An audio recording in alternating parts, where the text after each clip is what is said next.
فزي ما انتوا شايفين البيتزا يعني موز محروق على اناناس على كوري على معرفش ايه.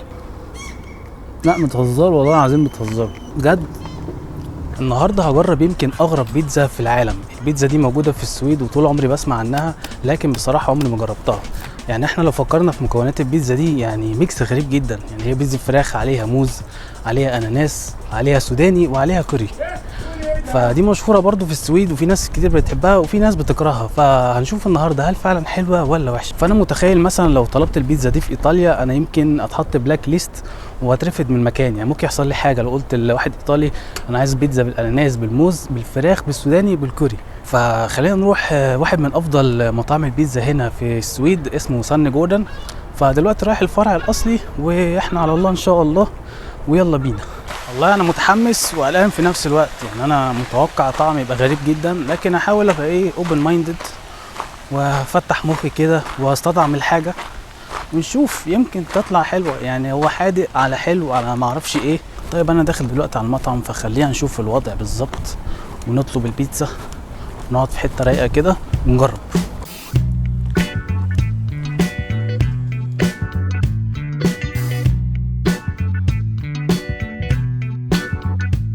تعالوا بقى نشوف البيتزا دي زي ما عمرو الهادي بيقول اختراع ولا في الضياع.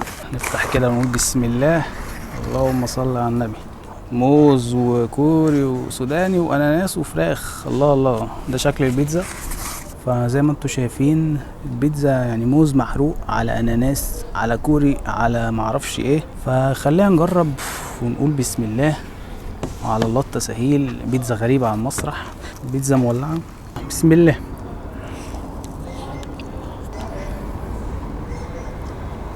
ايه ده؟ لا متهزروا والله العظيم بتهزروا بجد. يعني اختراع في الضياع من الاخر.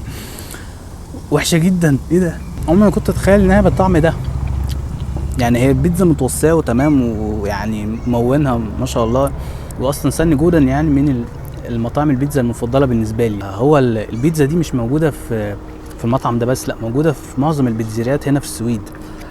فهو ملوش اي ذنب سن جود، بس هو ايه في ناس بتحبها فعشان كده بيقدمها. لا يعني ناخد قطمه تانية كده ونشوف.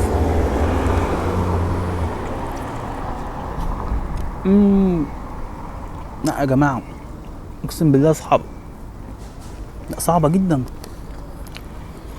والله. عايز ارجع. ايه الطعم بجد. لا الموز داخل سايح كده لو ادي الكل السجق زي الفل. حط كالوريا. لا والله ما انا اول حته ومش هقدر اكمل بجد. لا بيتزا صعبه جدا جدا جدا يعني غير ما انا كنت متوقع. انا قلت مثلا بيتزا ممكن تعجبني هحاول ابقى اوبن مايند، لكن ايه ده. لا يعني كل واحد ليه ذوق مختلف. بس موز مع اناناس مع فراخ مع كوري وسوداني طعم في الترالولي خالص. يعني نفسي البيتزا دي تنزل مصر والفود ريفيورز يجربوها. سان جود بتسريع بيتزا جميله، لكن البيتزا دي خاصه مش حلوه بصراحه. مش عارف اكمل البيتزا دي ازاي. يعني هنحاول حته موز على حته اناناس على حته فراخ كده زي ما تشبين ودن القطه.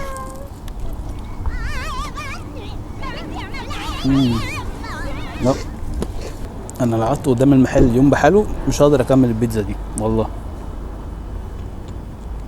برغم ان سان جود يعني جميل جدا وبحبه، يعني بيتزارية محترم يعني في السويد بصراحه.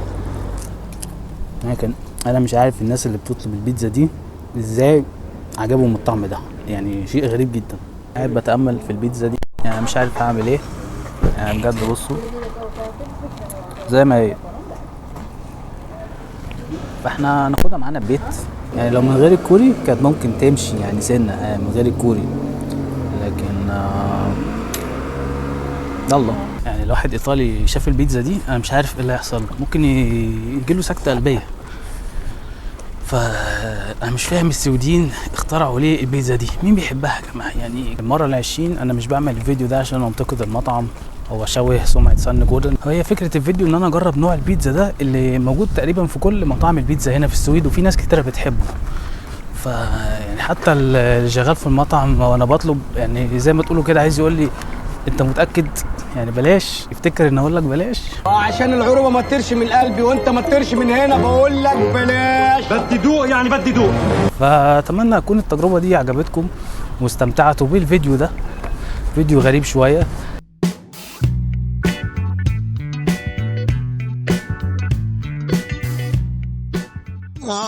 واو حلو يعني تحفة والله العظيم.